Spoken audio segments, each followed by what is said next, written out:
Ok, ya está entrando la gente.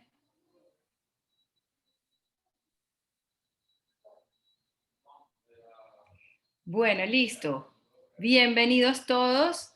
Es un placer, en nombre de Atlas, poderles darles la bienvenida a este webinar muy interesante, dirigido a traumatólogos, de la mano del doctor Rafael Arcia. Pero antes de ello, le vamos a dar la palabra a Carolina Ternauska, gerente general de Atlas, Venezuela. Bienvenida, Carolina. Gracias, Ximena. Un saludo especialísimo a cada uno de nuestros queridos doctores conectados esta tarde en este webinar. Como saben, es un compromiso para nosotros en Atlas la educación médica continua. Y este es el primer webinar que organizamos con la Sociedad Venezolana de Ortopedia Infantil y quiere ser el primero de muchos. Este lo organizamos con nuestro querido doctor Rafael Arcia, con la sociedad a través de su comité de miembros inferiores, por supuesto con el Hospital Ortopédico Infantil. Como saben, desde hace tiempo llevamos a cabo iniciativas, sobre todo para especialistas de columna y neurocirujanos. Pero entonces a partir de hoy saben que podemos armar juntos la agenda de lo que queda de año para próximos eventos, porque lo que nos interesa es que ustedes puedan desarrollarse a nivel científico, compartir experiencias y que pueda enriquecerse su actividad médica cada vez más. Y para eso estamos nosotros aquí, para apoyarlos en este sentido. Entonces, contamos con la presencia, nos asisten en este tipo de actividades Ximena Sánchez y su empresa TIPS Imagen y Comunicación al servicio de todos los que estamos aquí reunidos. Xime será la moderadora del evento, me acompaña Giovanesa, quien es asesora de ventas para Caracas. Y bueno, Xime, a ti la palabra y doctor, gracias por esta oportunidad. El doctor Rafael Arce de manera especial. Gracias, Carolina. Gracias por la presentación y por abrir este tipo de espacios tan importantes y tan necesarios en estos momentos de la nueva normalidad que tenemos en el mundo. No es nada más en Venezuela, es el mundo entero que está así. Antes de presentarles al doctor Arcia, les comento que al final de su presentación vamos a hacer la sesión de preguntas y respuestas, que es lo más rico de este tipo de encuentros. Ustedes pueden, a medida que vaya pasando la presentación, ir colocando en el chat del Zoom sus preguntas y al final se las vamos a ir dictando al doctor Arcia para que las vaya respondiendo. Si alguno de ustedes quisiera participar a través del micrófono, que le activemos el micrófono, con muchísimo gusto se los activamos para que ustedes intervengan directamente, ¿no? Entonces, el doctor Arcia, les presentamos al doctor Arcia, quien se graduó de traumatólogo en el Hospital Jesús Llerena de Caracas, que es el conocido Hospital del IDICE. Cursó ortopedia infantil en el Ortopédico Infantil y es especialista en cirugía ortopédica y reconstructiva. Él hizo su subespecialidad en reconstructiva en el Children's Hospital de Los Ángeles, California, en Estados Unidos. Y viene a conversar sobre la importancia de la enfermedad de Blount para el traumatólogo. Bienvenido, doctor. Gracias, Ximena, por esta invitación. Carola, gracias por todo ese tiempo que nos haces, que podemos compartir y hablar de tantas patologías y tantas cosas que nos vemos en el mundo y que quizás los pasamos por alto. Yo no sé si se ve mi imagen en pantalla ahorita. Perfecto, Ximena. doctor. Perfecto. Perfecto, ok, excelente. Ok, una de las cosas importantes de la enfermedad de Blount, y puse este título que para la importancia del traumatólogo, es que la enfermedad de Blount es una patología que si la dejamos pasar o si no la conocemos, el paciente va a caer en una lesión irreversible que puede causar de manera progresiva deformidades muy severas en las piernas de estos niños. Entonces, lo importante de tener claro es por qué tenemos que conocer la enfermedad de Blount, la importancia para el traumatólogo, para el pediatra, para cualquier médico que tenga que atender a algún niño, y en este caso, más que todo el pediatra y el traumatólogo, que es lo que hacen que vemos a estos pacientes. Entonces, es una fuente de consulta en ortopedia infantil muy frecuente. Aunque ustedes no lo crean, es bastante frecuente que los papás nos lleven a los niños porque tienen las piernas arqueadas y porque metan los pies. Los padres se preocupan mucho porque, a pesar de que los hacen tratamientos caseros donde amarran las piernas a los niños, se dan cuenta que los tratamientos son sin resultado. ¿Cuál es la función del ortopedista infantil? Tenemos que saber si esa deformidad que está presentando el niño es normal o es anormal. Para eso lo importante es saber lo que es la enfermedad de Blount. Siempre me gusta comenzar un poquito con la historia, porque debemos saber de dónde nacen las cosas. Y tenemos al doctor Ehrlach, que es en 1922 quien hace la primera descripción de esta deformidad o de esta patología. Luego, el doctor Walter Blount, en 1937, es el primero a escribir un compendio acerca y hablar de manera más científica y más específica, y por eso es que esta patología recibe su nombre, la enfermedad de Blount. Él solamente, en su artículo original, lo pueden leer, él describió esta patología entre los niños de 1 a 3 años. ¿Cuál es el aporte de Thompson a esta deformidad también? El doctor Thompson y Carter describieron la tibia vara tardía, que es después de los 3 años, entre los 4 a los 10 años. El doctor Loder y Thompson fueron los que describieron la tibia vara juvenil, que es después de los 10 años. El aporte de Langenskill tiene que ver con su clasificación, que fue en el año 1952. Siempre me gusta iniciar de esta manera porque nos habla un poquito de todo lo que tenemos que saber. Para saber si es normal o es anormal, tenemos que tener un parámetro, ¿verdad? Y esto nos lo dio los finlandeses Salenius y Bancat en el año 1975, luego de una evaluación de 1.480 niños normales, donde ellos llegaron a esta gráfica. Esta gráfica nos habla que desde el nacimiento hasta los 18 años, a los 2 años, el niño va a tener una deformidad en varo. Luego de ese tiempo, esa deformidad debería ir corrigiendo, enderezando las piernas hasta los 3 o 4 años, donde hay un declive hacia valgo, a todo lo contrario de lo que estas piernas. Y es importante saber esto porque si tenemos un niño con más de 2 años, con una deformidad en varo de las piernas que es progresiva, ya sabemos que eso está fuera de los límites normales, y ahí tenemos que prender el bombillo rojo para saber que está pasando algo en las piernas de ese niño. Ahora,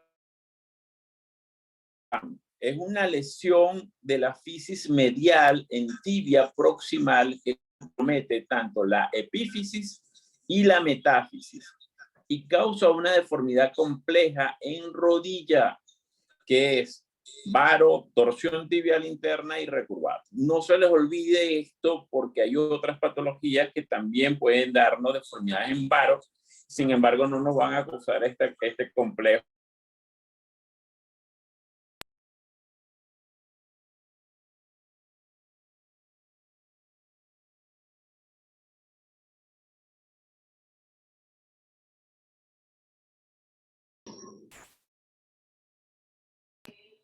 ¿Se cayó el doctor? El doctor Arce. Ok, esperamos un segundo, disculpe. Mena. Adelante. Ok, entonces, ¿qué pasa? Voy a regresar un momentico a la lámina anterior, Ximena, por algo bien interesante, que es terminar de reflejar lo que es la enfermedad de Blount, ¿verdad?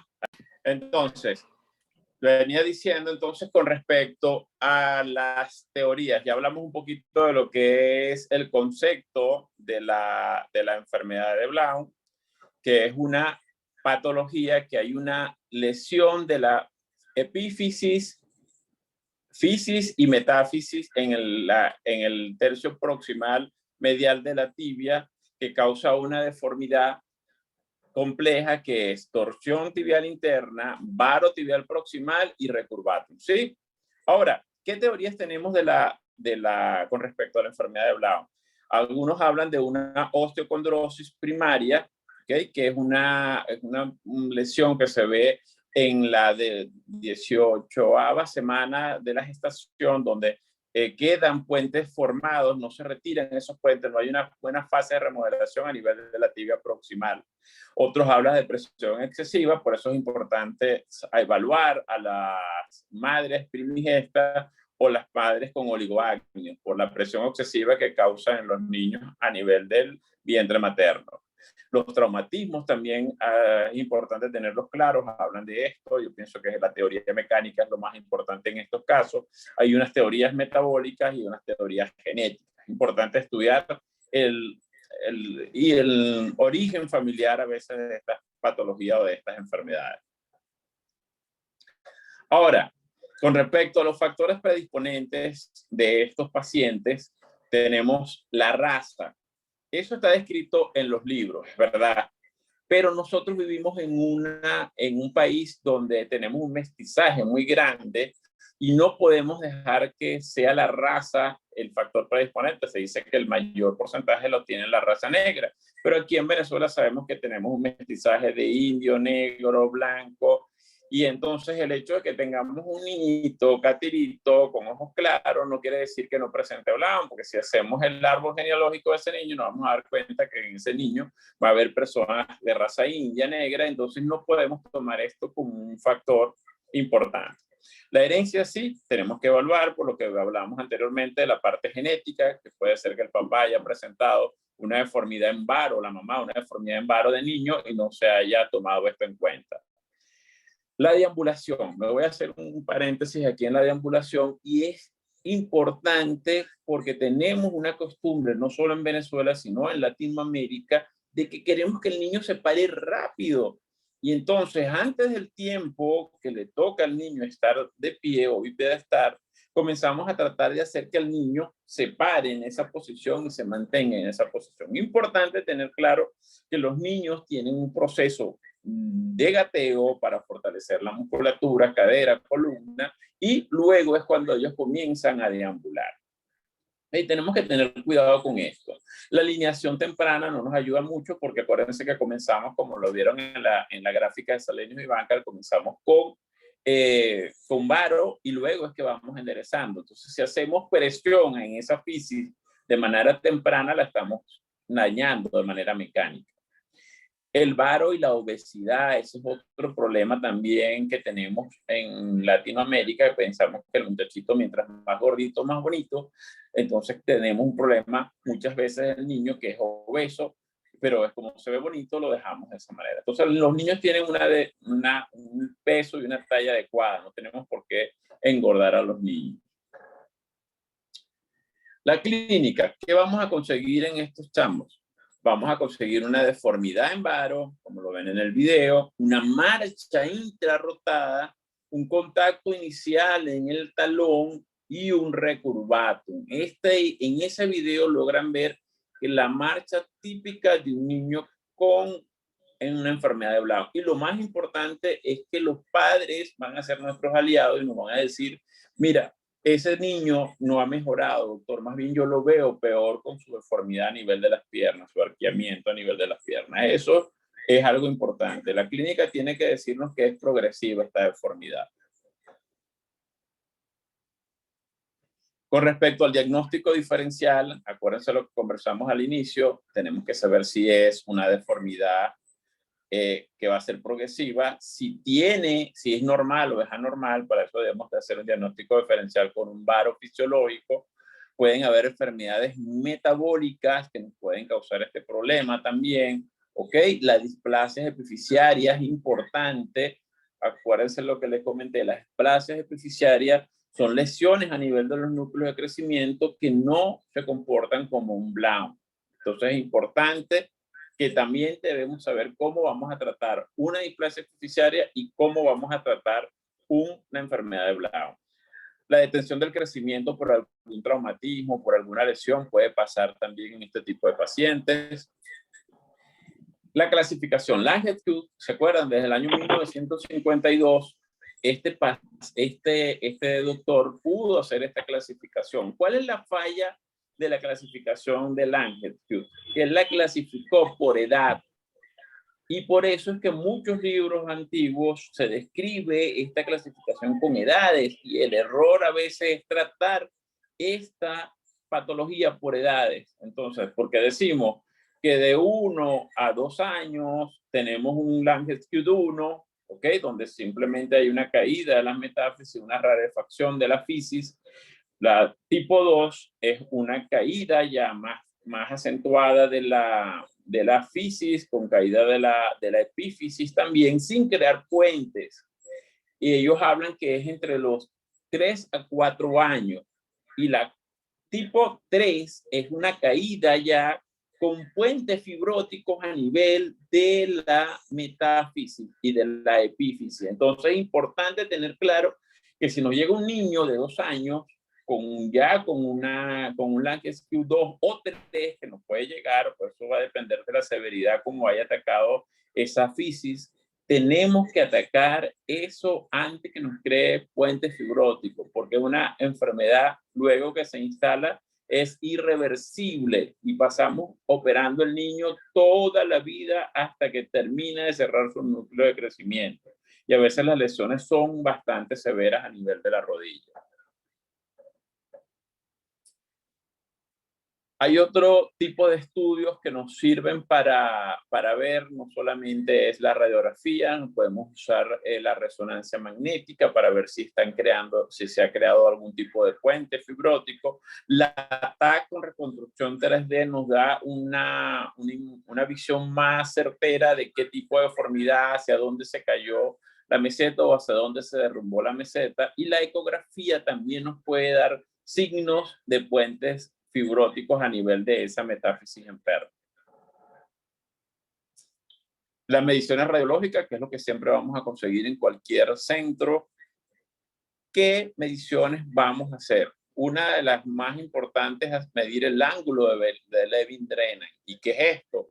Es medir, son 3 rayas, una raya primaria o la línea 1 que va por todo el eje medio diaficiario, y ustedes dirán, el doctor se equivocó, hizo la raya por el lado lateral. No, es que la cortical lateral de la tibia, cuando hay esa enfermedad, es la más recta que tenemos y es la que nos puede dar una mejor visión del ángulo.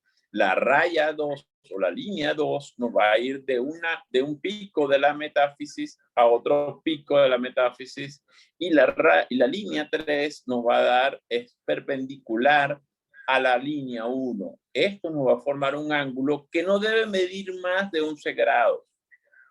Hay libros que hablan hasta 15 grados, pero acuérdense que no debemos descuidar esta patología. Más bien es prevenir antes de caer en lesiones irreversibles. Comenzando con el tratamiento. El Langenskield 1 o 2, el tratamiento es observación, porque a veces acuérdense que podemos estar en esa línea entre que sea algo fisiológico o la enfermedad de Blount. ¿Por qué puse versus ortesis? Todavía hay libros, hay literaturas, hay artículos que hablan que el uso de ortesis. Definitivamente la ortesis no es lo que va a corregir el problema. El problema tenemos que atacarlo de manera más agresiva para que no nos progrese. Se han hecho muchos estudios. Aquí tenemos uno de los más resaltantes, el de Loder y Thompson en el JPO de 1987, donde habla de un fracaso de 50% de las ortesis para este tipo de problemas. Langenskield, de la famosa clasificación, hizo un estudio en el año 89 y luego repitió el estudio o lo reafirmó en el año 1994, cuando dijo que la eficacia terapéutica de las férulas avaladas radiológicamente no concluyen que no eran efectivas. Es decir, él concluyó que esto no era efectiva. Este es uno de los pocos estudios que es a doble ciego, es decir, que cumple con el método científico. Es importante tener claro esto.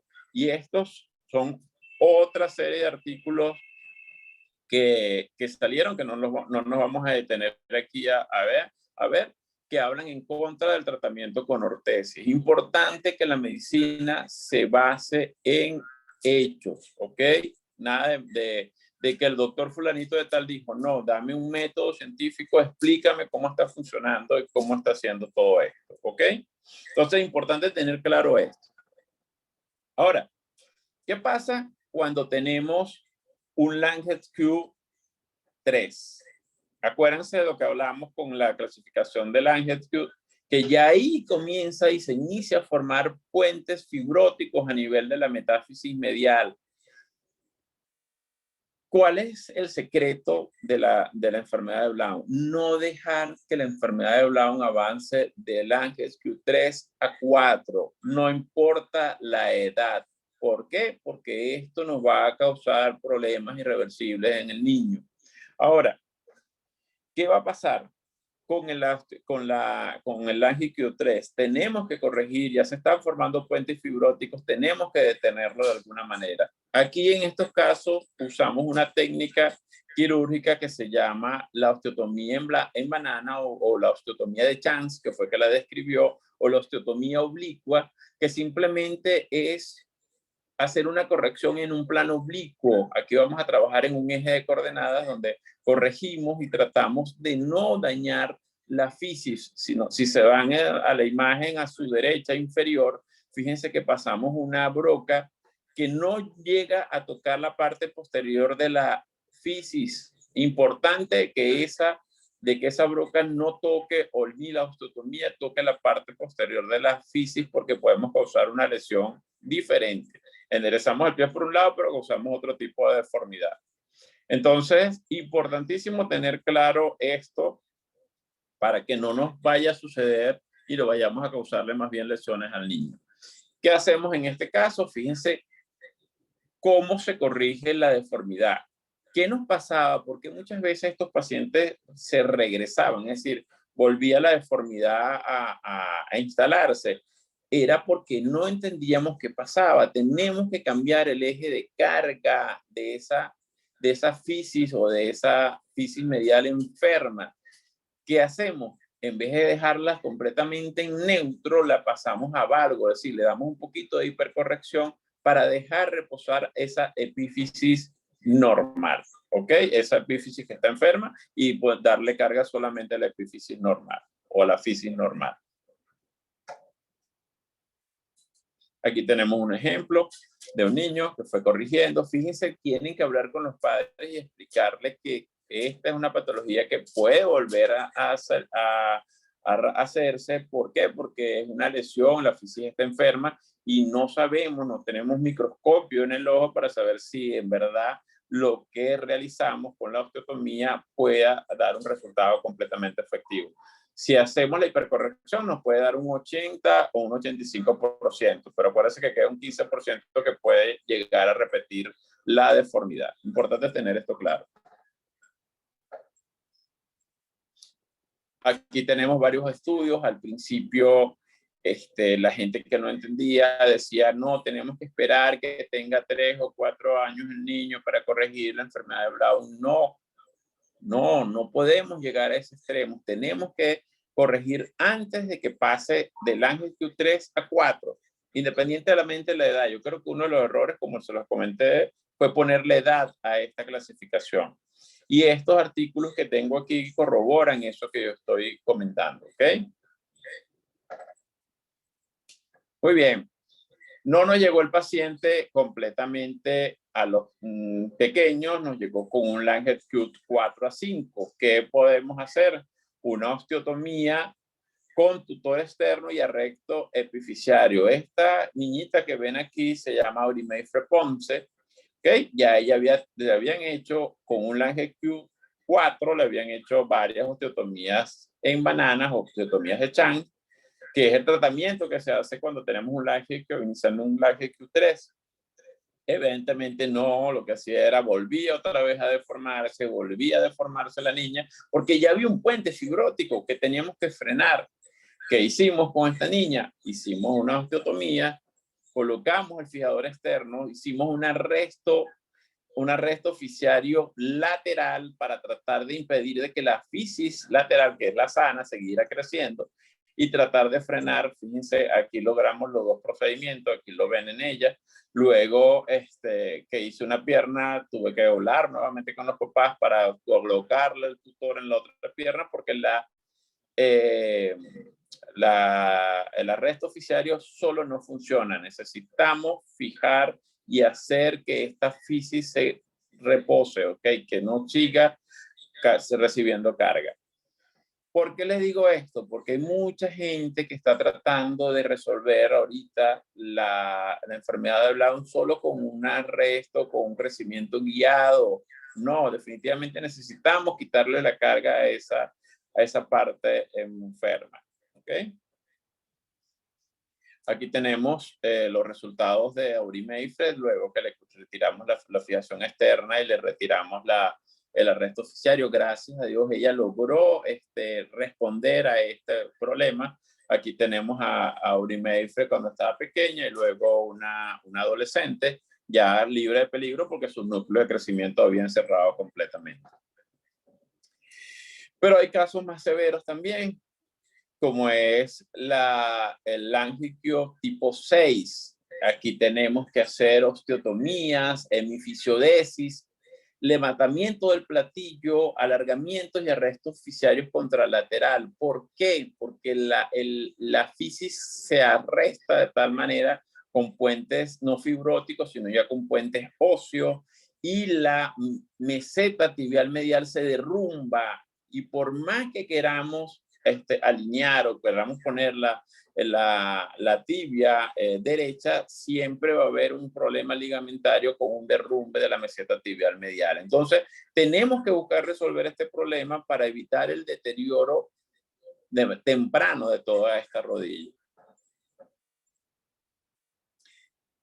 Podemos hacer arresto oficiario, sí.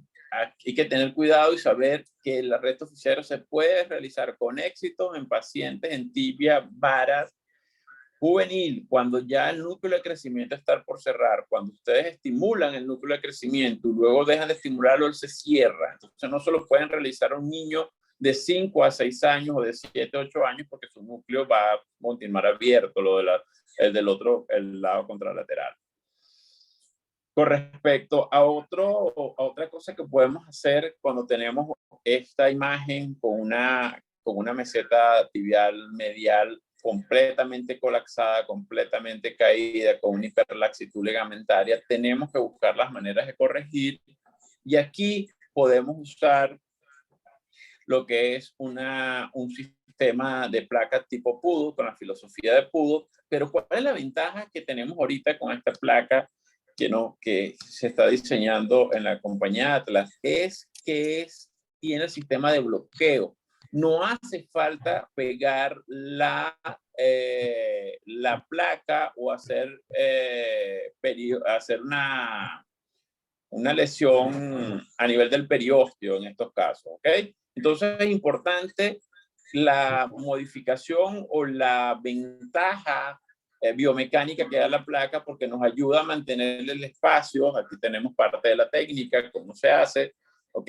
Tratamos de levantar, dejamos la cuya, buscamos el fulcro hacia el centro de la rodilla y levantamos parte de esa meseta tibial medial, colocamos la cuña a medida del espacio que necesitemos, que nos quede completamente armónico o paralelo al piso esa articulación de la rodilla. Bien efectiva, no la lastimamos el periósteo y respetamos de alguna manera los tejidos blandos alrededor. Acuérdense que esa zona de la tibia es muy mal irrigada, por eso tenemos que tener mucho respeto cuando trabajamos muy cerca de esa zona. Aquí tenemos algunos ejemplos. Aquí tenemos a nuestro querido José Narváez, un niño que me llegó a los 5 años con un Langwitz 5 a 6, ¿ok? Donde sencilla y llanamente, luego ven la foto a su lado, que es ya adolescente, pero a partir de allí, de esos 5 años hasta los 15, 16 años que lo estuve en control, tuvimos que hacer varias cirugías porque simplemente el niño progresaba y volvía a progresar. Y tuvimos que hacerle una osteotomía para levantar la meseta tibial medial. El de al lado es Vladimir Soto, otro joven que me llegó de Trujillo, perdón, el estado Trujillo, y había un hundimiento de la meseta tibial importante. En la imagen ya vemos cómo logramos establecer o alinear sus miembros inferiores. ¿Qué debemos evitar? ¿Qué es lo que no puede pasar? ¿Qué es lo que tenemos que tener cuidado? Esto, que nos lleguen los niños a edades mayores con este tipo de deformidades, que no logremos tratar de compensar y que haya una lesión ya irreversible, prematura en este tipo de pacientes. Importantísimo tener claro que una de las pocas emergencias en la ortopedia infantil es la enfermedad de Brown, porque es una enfermedad que es cruel como el tiempo, no perdona, ella no pasa en vano. Si dejamos progresar, la enfermedad progresa y causa lesiones irreversibles a nivel de las articulaciones de estos niños. Como siempre, ¿en qué escalón estamos? ¿Dónde estamos colocados? Importante saber qué queremos hacer, hacia dónde queremos llegar y evitarnos y quitarnos esos límites físicos que tenemos, esos límites mentales, y buscar las maneras de hacer las cosas. Yo creo que eso es una de las cosas que está haciendo nuestra querida casa Atlas, quitándose los límites mentales y tratando de hacer, construir y edificar y diseñar cosas nuevas en este país. Yo los felicito, de verdad, gracias por la invitación. Espero que podamos vernos nuevamente así como estamos ahorita, como estábamos antes, perdón, con este calor humano en estas conferencias, en estas charlas. Yo sé que, bueno, aquí llegamos a más personas porque nos vamos más a otros sitios, a otras esferas, pero siempre es bueno combinar estas dos cosas. Yo creo que al final va a ser así, la combinación de las charlas vía online con presencial. Yo creo que ese es el futuro de todo esto. Algo bueno nos tiene que enseñar. De verdad que gracias. Oh, gracias a usted, doctor. Excelente. Y con ese mensaje final, pues más todavía, ¿no? Para todos los que están presentes, pues los que llegaron después de que arrancamos, bienvenidos, y les informamos que pueden hacer sus preguntas vía chat para irselas leyendo al doctor Arcia, y además, así como el doctor Arcia le dio las gracias a Atlas, porque Atlas está no ubicado desde el no se puede, sino desde el sí puedo hacerlo y cómo lo voy a hacer, les dejamos en el chat la página web de Atlas, de www.serviciosmedicosatlas.com, y el Instagram, que es @atlasvenezuela, por el que los pueden seguir y pueden allí ver todo lo que Atlas tiene a la disposición de ustedes y de sus pacientes para la mejor calidad de vida posible en esta situación. Entonces, bueno, está abierto el proceso de preguntas y respuestas, para que la sesión de preguntas y respuestas, para poder interactuar con el doctor. Todavía no hay, simplemente el doctor Abraham Marsal le dice que es excelente profesor. Oye, Abraham, no me pongas viejo, vale. Entonces, bueno, esperamos a que... Saludos, Abraham, saludos a tu papá también. Un abrazo. Bien. Todavía no llegan preguntas. Si alguien quiere hacer una pregunta a través del micrófono, levanta la mano y le abrimos el micrófono. Ok, el doctor Leopoldo Aguayo. Muchas gracias por compartir su extensa experiencia. Estoy escribiendo un paper about Walter Putnam Blount. ¿Qué tal? Excelente, Sí. excelente, de verdad. Sí, yo creo que, Ximena, si me permites decir algo más. ¿Cómo no? Yo creo que nosotros, esta forma de comunicarnos, esta forma de hacer las cosas, ha hecho que se abra una gama, un abanico de opciones de muchos médicos, de poder intercambiar ideas, intercambiar información. Yo creo que esto es lo que nos hace falta. El defecto en Venezuela, y siempre lo digo, es que nosotros no publicamos las cosas que hacemos, tenemos que escribir más. Esto es para todos los que estamos aquí en el chat como tarea para la casa. A veces las experiencias nos hace importante, y lo que yo aprendo de ustedes o lo que aprendo de cualquier persona es algo que puedo poner en práctica, no solo con mis pacientes, sino a la hora de construir, a la hora de saber de las patologías. Yo pienso que una de las cosas o las ventajas que tenemos que darle a lo que es las interacciones vía redes es esto, que podamos ver no solamente para los médicos, también para los padres, para que sepan, porque muchas veces no saben qué está pasando en sus niños, y es importante que ellos se enteren qué es lo que está pasando en este tipo de casos. Así es. Doctor, ya empezaron a llegar las preguntas. La primera pregunta, el doctor Sergio Sánchez, ¿tiene lugar el tratamiento de crecimiento guiado en esta patología? Muy buena, esa pregunta está excelente. ¿Qué pasa con el crecimiento guiado? El crecimiento guiado no lo puedes tener solo, por lo que expliqué. Ya la lesión, cuando está la enfermedad de Brown, es que ya la fisis está enferma. ¿Cómo podemos curar la fisis o cómo podemos darle más vida a esa fisis? Es quitándole la carga. ¿Qué pasa cuando usamos solamente el crecimiento guiado? El crecimiento guiado tiene un tiempo de función. Es decir, él no comienza a funcionar desde el momento en que colocamos el play o la hip plate o la grapa. No comienza de ese momento. Comienza luego de cierto tiempo. En ese tiempo, esa parte es importante. ¿Por qué? Porque sigue todavía la compresión a nivel de la fisis y comienza la molestia y muchas veces no corrige completo. Eso por un lado. El otro lado es que el arresto oficiario no nos permite, el crecimiento guiado, no nos permite corregir la torsión tibial interna ni el recurvatum de una vez. Entonces tenemos que estamos corrigiendo solamente un plano de la deformidad que nos causa esta patología. Entonces, se puede usar como herramienta cuando tenemos lesiones muy severas como el Lange Q4 o 5 para frenar, pero necesitamos complementar con otra cosa. Ok, el doctor David Márquez dice que llegó tarde a la conferencia. ¿Qué es tarde en edad en esta enfermedad, si es que lo planteó?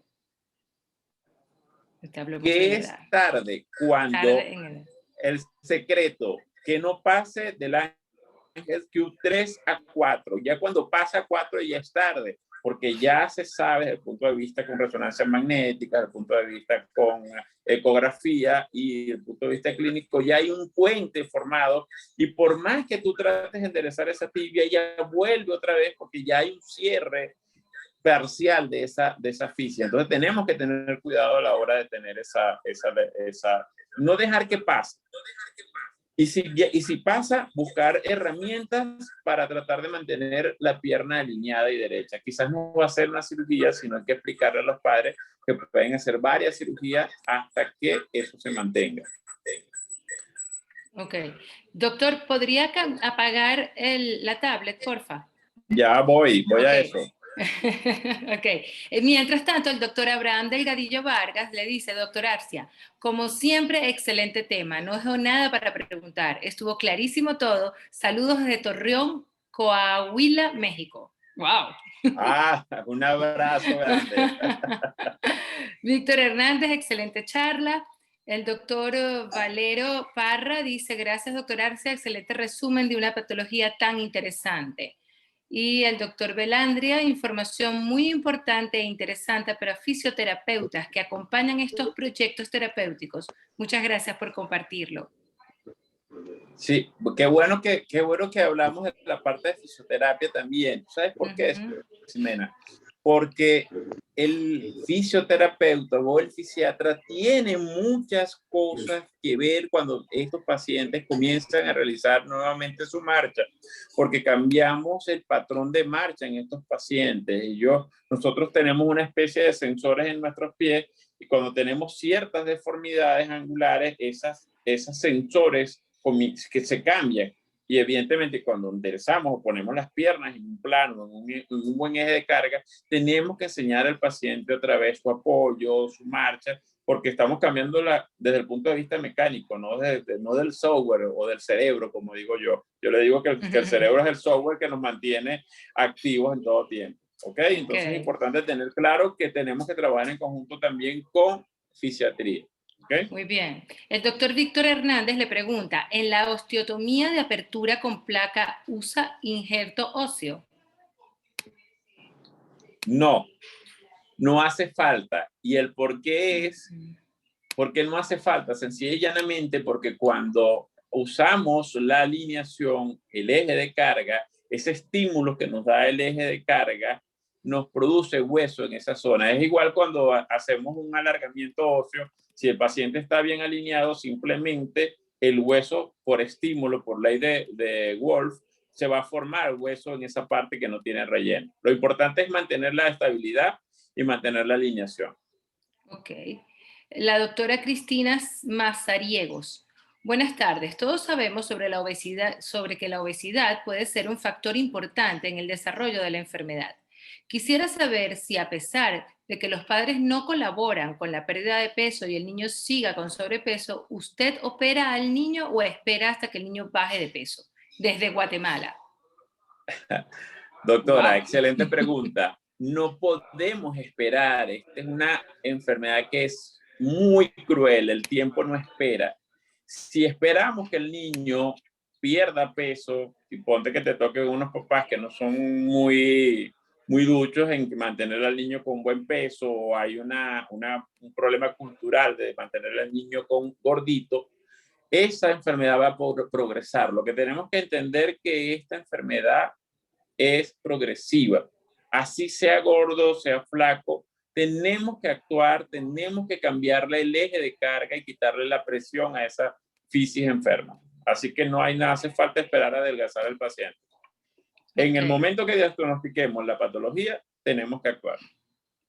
Vale, la doctora Rebeca Lizardi le dice, saludos Rafael, gracias por darnos tu experiencia. Por favor, Un abrazo, Rebeca.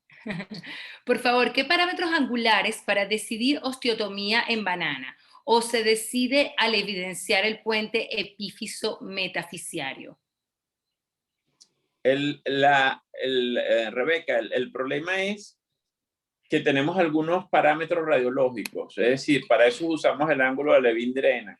Si tenemos un ángulo de Levin-Drena que está por encima de 13, 14 o 15 grados y vemos que al siguiente control el paciente está progresando, porque esto nos lo dicen los padres, o lo ves que presenta un aumento de esa Levin-Drena, allí tienes que actuar para hacer la osteotomía oblicua. Es decir, en ese paso todavía estamos en un Lange-Q 3. ¿Cuándo sabemos que pasó esa etapa? Cuando tenemos un Levin-Drenan mayor de 15 grados, con un derrumbamiento de la fisis, metáfisis y epífisis medial, ya sabemos que ahí se está creando un puente fibrótico y que va a pasar un puente óseo. De allí nos cambia todo el panorama y ahí con una osteotomía en banana no va a ser suficiente. Allí es donde usamos los fijadores externos para hacer una corrección de manera progresiva. Usamos el arresto oficial o el crecimiento guiado.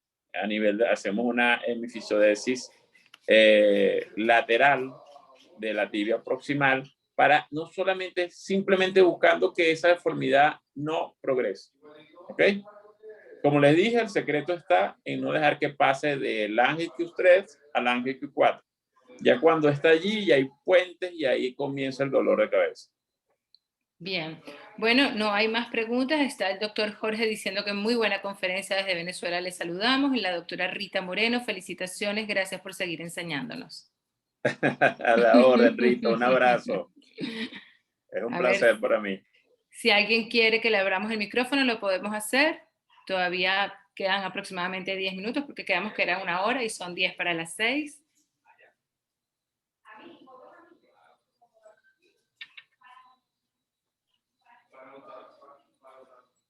Doctor, la gente está consciente, esto es una pregunta de una persona que no tiene nada que ver con medicina o que no soy traumatólogo, pero me llama la atención que cómo puede llegar un niño a tal deficiencia, ¿no? A progresar tanto en una enfermedad. Porque ¿qué parámetros debe saber el padre para que su hijo no llegue hasta allí?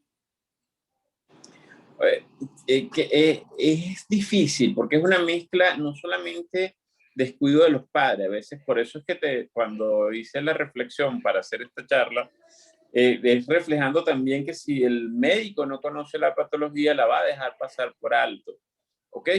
Y si la dejas pasar por alto, va a llegar a estos grados de deformidad. Porque el papá, si tú le dices, el médico le dice, mire, no, hay que operarlo cuando tenga 5 años por X, por Y, por desconocimiento, por lo que sea, Ximena, esto nos lleva ya a una patología que va a causar el problema. Y si no tenemos el poder de hacerle entender a los padres que luego de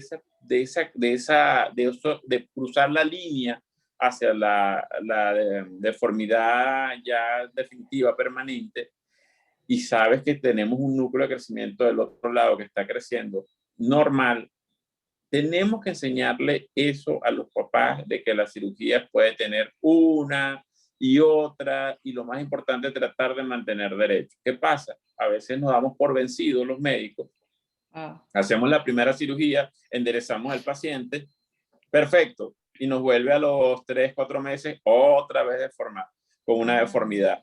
Entonces rápido. allí, sí, es muy rápido. Es muy rápido, Terrible, ¿no? es muy rápido. Sí. Y si vemos y no le explicamos a los papás que esto puede ocurrir y que hay que estar atento y hay que estar prevenido, que si ocurre tenemos que volver otra vez a corregirlo, el paciente se cansa, o los padres se cansan y se van de la consulta, se aíslan, se pierden y regresan ya con unas lesiones muy severas. Okay. Como las Entonces que la viste al responsabilidad, final, los videos al claro, final de la charla. horrible, muy tristes. ¿Eh? O sea que la importancia de que el médico tratante haga una muy buena educación y muy buena comunicación con los padres, ¿no? Sí, importantísimo esa comunicación. Tiene que haber una comunicación para eso. ¿Okay? El doctor Jorge pregunta, llegó una nueva pregunta. ¿Cómo manejaría esta patología asociada a un paciente con hemofilia o ciclemia? Igual tenemos que, independientemente, doctor, si tenemos la hemofilia, es otra patología que tenemos que manejar en conjunto con el servicio de hematología. Es decir, podemos preparar, si el paciente con hemofilia se operan, sí, tenemos que preparar al paciente con su factor, colocarle lo que haya que colocarle, pero el paciente tienes que corregirlo igual, ¿ok? Por supuesto, vas a respetar más el sangramiento, vas a respetar más la manera invasiva. De hecho, gracias a Dios, ahorita ya tenemos técnicas que se hacen de manera muy percutáneas o mínimamente invasivas, donde el paciente sencillamente, si respetamos los tejidos, sangra menos. ¿Okay? Por eso es que la placa de PUDO, esta placa modificada, nos da la capacidad de no ser tan agresivos a la hora de colocar o de hacer este tipo de tratamiento cuando tenemos una meseta tibial medial derrumbada. Ok.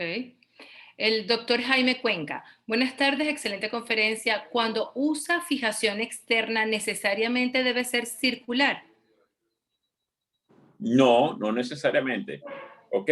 Lo importante es lo siguiente, doctor, tener claro dónde está la deformidad, saber en qué plano está para poder colocar el fijador monoplanar y respetando las zonas de seguridad para colocar cualquier fijador, sea monoplanar, sea multiplanar, ¿ok? Importante, lo puedes hacer con un fijador monoplanar sin ningún problema, pero tiene que colocar el eje de carga, las bisagras o el eje de corrección y el cora tienen que ir en el mismo sitio para que esto nos mejore.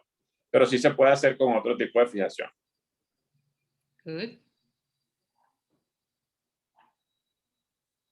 Ahora sí, pareciera que no hay más preguntas. Si alguien tiene alguna otra pregunta, con muchísimo gusto la hacemos y la respondemos o algún comentario.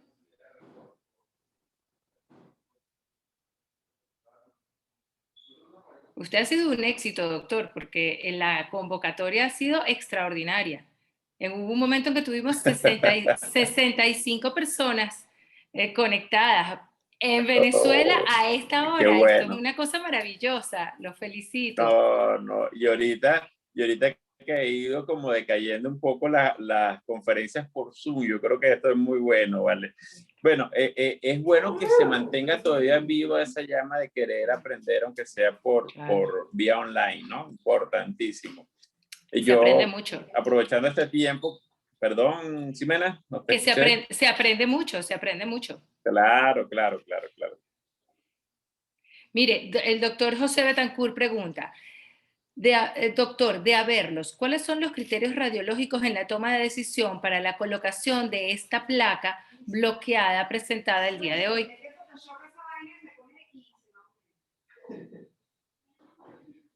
Bueno, ahí te mostré, José, la imagen de cómo se derrumba la metáfisis medial. Hay que buscar la manera de levantar la metáfisis medial. Cuando tú veas que la metáfisis, perdón, que la meseta tibial medial está derrumbada, tú tienes que buscar la manera de levantarla, porque solamente con hacer la corrección con el fijador externo y alinear el hueso, la meseta va a quedar derrumbada, va a quedar de esta manera. Entonces la meseta tienes que, a juro, buscar las maneras de que se alinee, de que tenga una buena orientación. Si la dejas hundida, si la dejas caída, vas a tener un problema de inestabilidad ligamentaria y vas a tener un problema de mala alineación del sistema extensor. Entonces es importante tener esto claro, porque entonces pones la pierna derecha, pero la rodilla queda inestable y eso es importante tenerlo claro. Ok, la doctora Laura Elizabeth Quiroga Vilchis desde México le dice muy buena plática, saludos, felicitaciones. El doctor Ricardo, Un abrazo, un abrazo. que bueno, además gente desde otras partes de Latinoamérica. El doctor Jorge, agradecido por compartir sus conocimientos, gracias doctor. El doctor Ricardo Ríos, excelente charla. Doctor Arcia, el doctor Bolívar, Rafael, excelente exposición.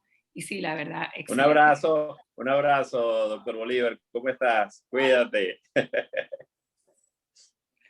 Bueno, doctor, para Excelente. finalizar, no sé si Carolina quiere decir algo por parte de Atlas.